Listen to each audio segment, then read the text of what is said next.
Now let's turn our attention to working with auxiliary light inside. Because LED lighting is so prevalent for lighting indoors, I'll discuss the many ways we can use it. The first part of this section will show LED lights used only as a main light.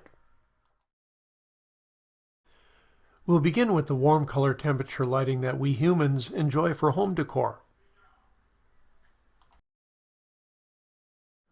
What do you do when you have ceiling spotlights? You know how I feel about top light, so you can either unscrew them or you can use them to your advantage. An overhead light bulb necessitated tilting her head up. Since we're shooting raw, we can neutralize a warm color temperature bulb.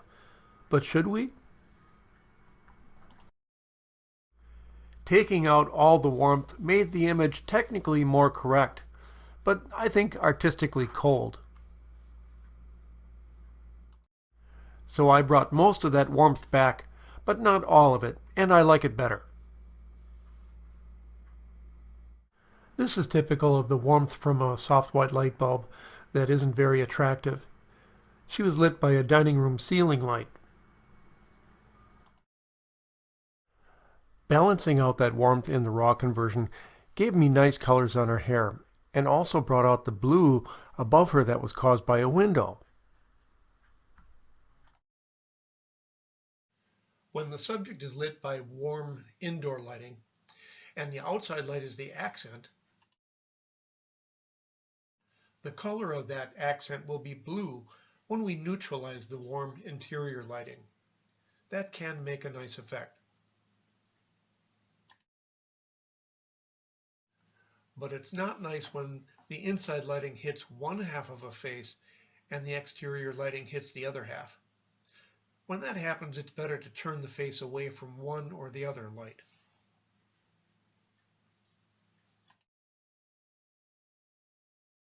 On this shot, I used a softbox with an orange gel to our left, but as you can see, the top light is messing with her face. Tilting her head down so her hair blocks that light from hitting her face corrected the problem. Tilting her head up for a loop light pattern also works. This nan light has an adjustable beam from wide to fairly narrow, and you can use it to illuminate someone in the middle of other things that you don't want to light. When the existing light is warm, you should match your lighting to match that warmth. If the light doesn't have an adjustable color setting, you can use a colored gel in front of it. It produces a small spot of light for a really nice glamour look. But when your light overpowers the ambient and background lighting, you don't want the background to go dark, so you'll need to expose to include the background or light it so that you don't end up with a floating head. The full-strength spotlight was too much, and we ended up with a floating head because you can't see anything else. A frosty diffuser in front of the light spreads the spot. It also reduced the strength so I could use a longer shutter speed to incorporate more existing light. As an on-location photographer, I prefer to use the actual location as the background, but sometimes it just doesn't work, as you can see here. So in the previous images, I used a portable background.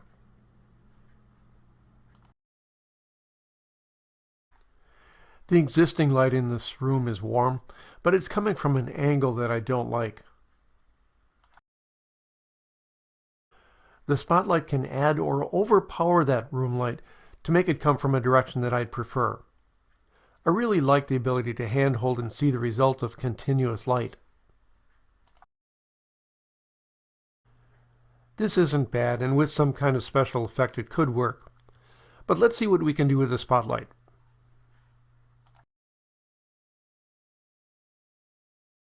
First, I tried side lighting the broad side of her face.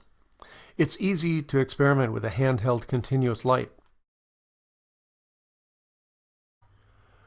With a portable light, you can aim it from whichever direction you choose.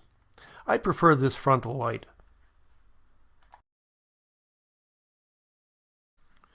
Because my hands were busy either holding the light or holding the electronic shutter release, this works best with the camera on a tripod, especially since the light levels aren't quite high enough to hand hold the camera without risk of camera shake.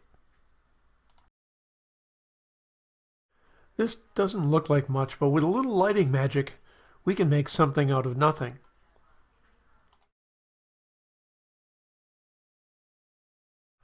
I lit her face with the spotlight from a balcony in her home. I didn't mind the spotlight's warm color, since I thought it went well with the room lamp in the image.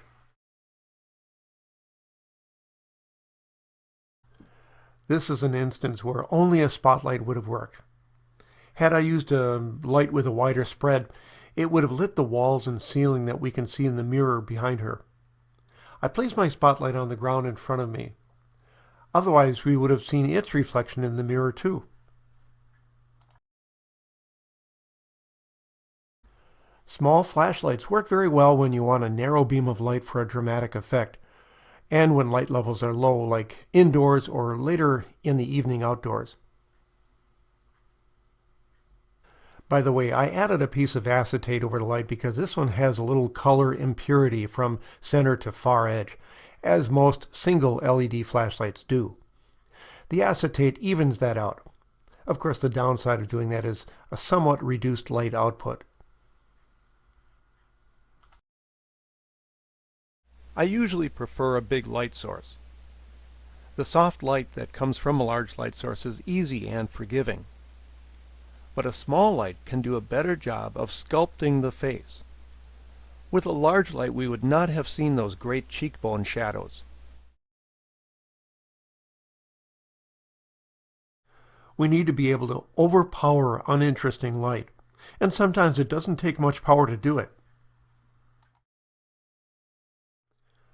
A simple flashlight was much stronger than the boring light that was there and made a powerful image that this guy chose for his wall portrait.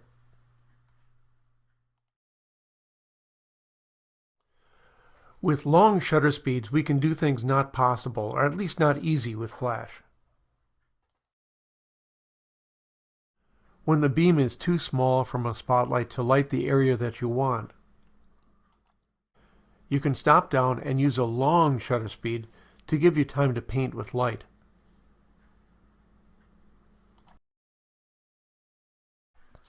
Okay, stay with me here. I used a red gel flash on the divider in the background. But if I used my main light on her that had a wide spread, it would wash out the color from that gelled flash. To solve that little dilemma, I used a simple flashlight to only light her. But then I was concerned about her lower body going into a boring shadow. So then I used a long shutter speed to give me time to light her whole body with the flashlight. And I did that by starting off with her upper body, by her face, and then I moved to stroke the light along her thigh from slightly behind her.